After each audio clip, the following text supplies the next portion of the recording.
बिस्मिल्लाहिर्रहमानिर्रहीम। अस्सलाम वालेकुम। कैसे हैं आप सब लोग? उम्मीद है आप सब लोग खैरियत से होंगे। मैं बारगाही में दुआ गो हूँ कि अल्लाह ताला हम सबको अपनी रहमतों और बरकतों से माला माल फरमाए और अल्लाह ताला हम सबके रिज़्क़ में खैर और बरकत अता फरमाए। अल्लाह ताला हम सबको अपने हिफ्ज़ ईमान में रखे। आमीन सुम्मा आमीन। तो सबसे पहले मेरी तरफ से आप सबको ईद उल अज़हा मुबारक हो। बहुत चलिए आइए आज का व्लॉग स्टार्ट करते हैं। तो हमेशा की तरह हस्बैंड ईद की नमाज़ पढ़ कर आ गए थे। मिठाई आ गई थी, बच्चे सो रहे थे। जब बच्चे सो के उठ गए तो उन्हें मैंने नाश्ता दे दिया था और एक जगह मैंने खीर के लिए दूध चढ़ा दिया था। इस दफ़ा मैं शीरकुरमा नहीं बना रही थी और मैंने चिकन का कौरमा बना लिया था। बिरयानी के लिए यखनी बना के रख दी थी एक तरफ।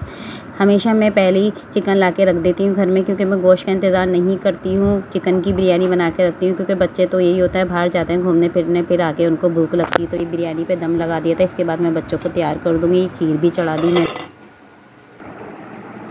हाय गाइस, तो मैं तैयार हो रही हूँ। ईद मुबारक। देखिए मेरी चूड़ियाँ कैसी है, मेरी मेहंदी कैसी है, मेरी रिंग कैसी है और मेरी नेकलेस कैसा। तो बच गया, अल्लाह का शुक्र बच गया। ये मेरा नेकलेस है, लग गया गाइस। तो मैं तैयार होकर मिलती हूँ। बाय। ईद मुबारक। इतनी इंतहा की गर्मी के मौसम चल रहे हैं कि बस बच्चों को थोड़ी देर के लिए ईद के कपड़े पहनाए थे, फिर उतार दिए थे क्योंकि बहुत ज़्यादा गर्मी लग रही थी। अभी मैंने बेडशीट भी चेंज नहीं करी थी, तो मैंने पहले इनको तैयार करके पापा के साथ थोड़ा सा गाय शाएँ दिखाने भेज दिया था। सफाई तो मेरी मासी कर गई थी, बस थोड़ी सी बेडशीट वगैरह चेंज करना रह गई थी। ऊपर के एक दो काम रह गए थे। ये तो साथ में चलते रहते हैं काम। ईद ख़त्म हो जाती है लेकिन काम फिर भी ख़त्म नहीं होते। खैर बच्चे आ जाएंगे तो फिर मैं इनको खाना लगा दूंगी, खाना खा लेंगे। मैं तो मली को कह रही थी आप इतना तैयार श्यार हुई हुई, इतनी गर्मी हो रही है कि मुझे आपको देखकर भी गर्मी लग रही है। बस फिर बच्चे बाहर चले गए थे थोड़ा सा एंजॉयमेंट करने के लिए अपने पापा के साथ।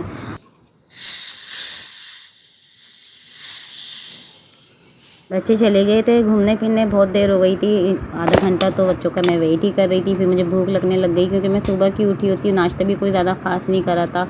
तो इसी वजह से मैंने कोल्ड ड्रिंक निकाली और बिरयानी में दम भी लग गया था जब तक। फिर बिरयानी निकाल के तो मैंने खाना खा लिया था। इतना ज़्यादा नहीं खाया था क्योंकि असल मज़ा तो फैमिली के साथ ही होता है खाना खाने का। लेकिन फिर भी मेरे चखने में आ गई थी कि मैं चख के देखूँ कैसी बनी है। तो माशाल्लाह बिरयानी बहुत मज़े की बनी थी। चल बच्चे भी आ गए थे, यहाँ पे खाना लगा दिया था। फिर मैंने इनके साथ भी बैठ गई थी। खैर बच्चों के साथ बैठना भी बहुत बड़ा होता है कि माँ अपने सामने, अपनी आंखों के सामने अपने हाथ से अपने बच्चों को खिला दे। खैर मैं तो पहले ही खा चुकी थी। अच्छा यहाँ थोड़ी सी खीर देर में बनी थी तो ये ठंडा करने मैंने इसको फ्रिज में रख दिया था निकाल के। देखिए खीर तैयार हो गई। बहुत मज़े की बनती है, बगैर खोए भी आधा कप एवरीडे आप मिला दें तो उसमें खोए जैसा टेस्ट आ जाता है। मैंने अक्सर रेसिपी शेयर करी है खीर की, ज़रूरी नहीं है कि आप खोया मिलाएं। तो ये मेरी तैयार हो चुकी है, मैं फ्रिज में रख दूँगी इसको। देखें अभी बच्चे तो खाना खा चुके हैं, देख कब खाते हैं। ये ग्रीन कलर का कलर वाला नारियल पड़ा हुआ था मेरे पास, तो मैंने ऊपर से ये छिड़क दिया था और पिस्ते बादाम डाल दिए थे, फ्रिज में रख दिया था ठंडा करने। बच्चों को मैंने आम काट के दे दिए थे।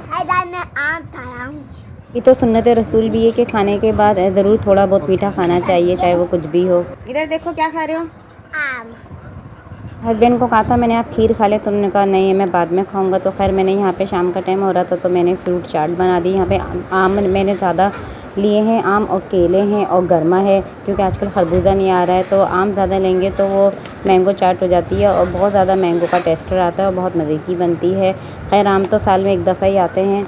इस दफ़ा हस्बैंड के मुंह में चीनी आ रही थी। अक्सर वो मुझे मना करते हैं तो मैं उनको ये कहती हूँ खाएं तो खाएं वरना ना खाएं। खैर हस्बैंड थोड़े से क्लिप बना के ले आए थे। मैंने उनको कहा था कि आप थोड़ी सी क्लिप बना के ले आइएगा जब बच्चों को दिखाने जाएं।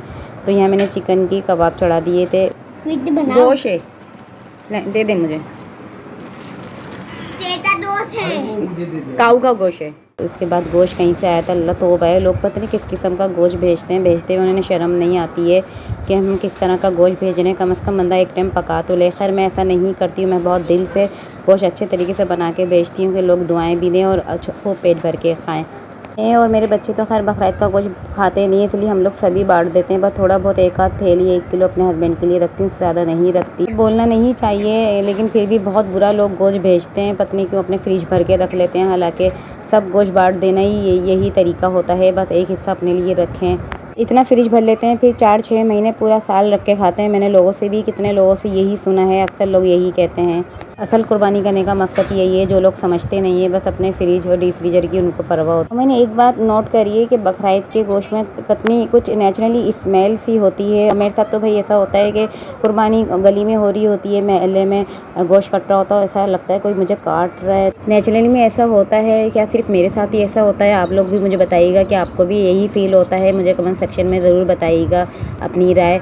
मुझे तो भाई ऐसा होता है, पता नहीं नेचुरली ये कुदरती तौर पे ऐसी बात है जिससे हम लोग का कोई लिंक है। और ये वाकई में जो सच्चा वाक़या हज़रत इब्राहीम और हज़रत इस्माईल अलैहिस्सलाम, इसी की बदौलत ये ऐसा कुछ है जो भी है, जो हम इस तरह फ़ील करते हैं। दुख तो एक अपनी जगह जो दुख होता है जानवर को कटता देखते हैं, लेकिन इसके अलावा अपने ऊपर भी कुछ फ़ील होता है। और मेरी तो यही कैफियत होती है, तो शायद इसी वजह से मैं गोश्त नहीं खाती, लेकिन मैं गलत करती हूँ। ये ज़्यादा नहीं तो एक आध बोटी तो खानी चाहिए, क्योंकि ये सुन्नत इब्राहीम है जिस पे हमें चलना है, और यही हमारा इस्लाम है। इस्लाम भी यही कहता है। मैंने देखा है लोगों को इतने बेहोशियों की तरह खाते हैं गोश्त की ज़िंदगी में कभी देखा नहीं, फिर अस्पतालों के नज़र हो जाते हैं। अब ऐसा भी नहीं है, तरीके से खाओ, इतनी भी ज़्यादा नहीं खाओ बेतरतीब के बीमार हो जाओ, अस्पतालों की नज़र हो जाओ। तो मुझसे तो भाई कोई खाने का मुझे इतना शौक़ नहीं है, ना खाती ही नहीं हूँ मैं तो अभी तक। आप यकीन करें मैंने एक बोटी को हाथ नहीं लगाया है।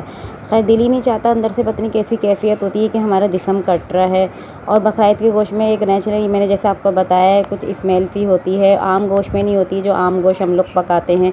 और गोश्त देर से भी गलता है, कुछ ये भी खासियत कि गोश्त देर से गलता हो। जितनी भी आप बड़ी बोटी ले लें, आप नोट करिएगा, वो बॉईल करने के बाद, पानी फेंकने के बाद उसकी बोटी छोटी हो जाती है। तो ये पता नहीं क्या है, नेचुरली एक है इसमें, लेकिन फिर भी लोग इतना भर भर के रख लेते हैं। खैर मैं तो यही कहूँगी, अल्लाह पाक इन सब की कुर्बानियाँ कबूल करे, जो इतने पैसे खर्च करके अल्लाह की राह में दिल से कुर्बानियाँ करते हैं। आमीन सुम्मा। मैं आप लोग का सॉरी दिल ख़राब कर रही हूँ कि कभी कल को आप भी गोश्त ना खाएँ मेरी तरह, आप भी कहेंगे कैसी बातें लेके बैठ गई हूँ। खैर ये तो दिन चल रहे थे तो ऐसी बातें हो गई, वरना मैं अक्सर आपसे इस तरह की बातें नहीं करती। अपने दिल की बात जो भी थी, मकसद यही होता है व्लॉग बनाने का, दिल की बात आपसे शेयर करें, जो है वो सब सच दिखाऊं आपको। खैर मैं टॉपिक चेंज कर देती हूँ। ये खैर मौसम बहुत प्यारा हो रहा था शाम के टाइम, फिर मैं बच्चों को ले गई थी पार्क में। बच्चों ने बहुत इंजॉय करा, फन टाइम भी हो गया, झूले वूले झूले, मौज मस्तियाँ करी। तो यही बच्चों की खुशी होती है। और ये बात तो मैं आपसे पहले भी कहती हूँ, बच्चे खुश तो वालिदैन भी खुश। बस आते आते शाम हो गई थी, 1.5 घंटा कम से कम हमने वहाँ पे गुजारा। फिर आके जल्दी मैंने कबाब बना लिए थे, रोटी बना ली थी, खाना दे दिया था इन लोगों को।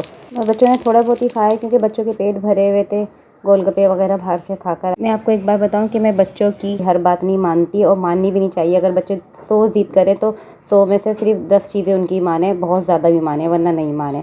खैर रात का टाइम हो गया था, सोने से पहले हम लोग ये खीर खाने लगे थे, क्योंकि बहुत ज़्यादा चिल्ड हो गई थी। वो चिल्ड चीज़ें बहुत गर्मियों में मज़ा देती हैं, मतलब ठंडी चीज़ें।